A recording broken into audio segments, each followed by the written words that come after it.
What we focused at BET is really what are the outcomes that are required here. And the important thing is to understand what the underlying problem is here. A lot of people are focused on the fact that the unrest is tied specifically to the spate of recent murders that we've had, and that's absolutely true.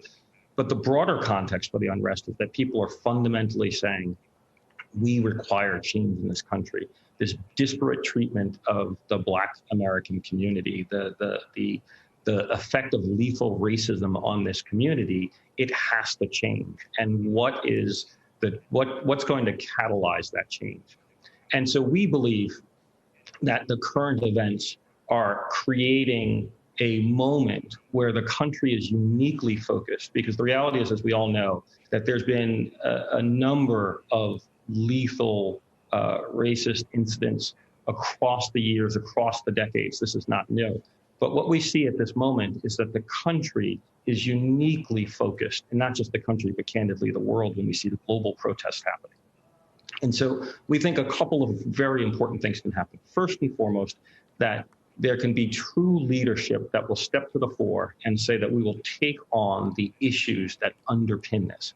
We will take on the issues of lethal racism. We will create countermeasures. We will create policies and practices that will ensure that African Americans are treated with the same protections and same dignities as every other community in this country.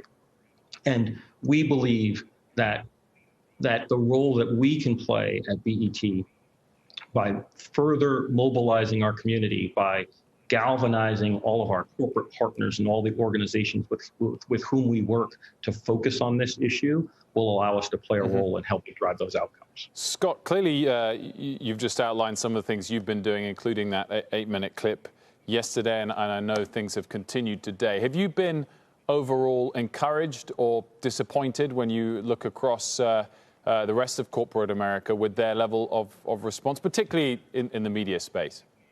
Right. I think I'm ultimately encouraged by the way corporate America is responding to this. And I say that because we've reached out to a number of our partners to say, here are all the things we're doing. We're doing a new special tonight called Justice Now, where we're bringing in leaders from the activists, from political community, from the entertainment community, Cory Booker, Tamika Mallory, John Legend, T.I., et cetera, Derek Johnson from the NAACP, to speak specifically to the issues that are driving the situation today and to propose solutions for our community and for the country at large.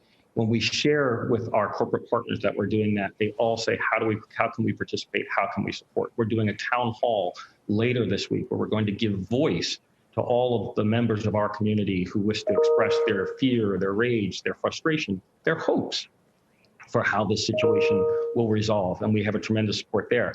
We also announced today that we're holding our first ever presidential forum, where we formally invited President Donald Trump and presumptive Democratic nominee Joe Biden to participate in the BET presidential forum, where they share with the African American community exactly what they're committed to do to improve the condition and address the issues that are plaguing the African American community.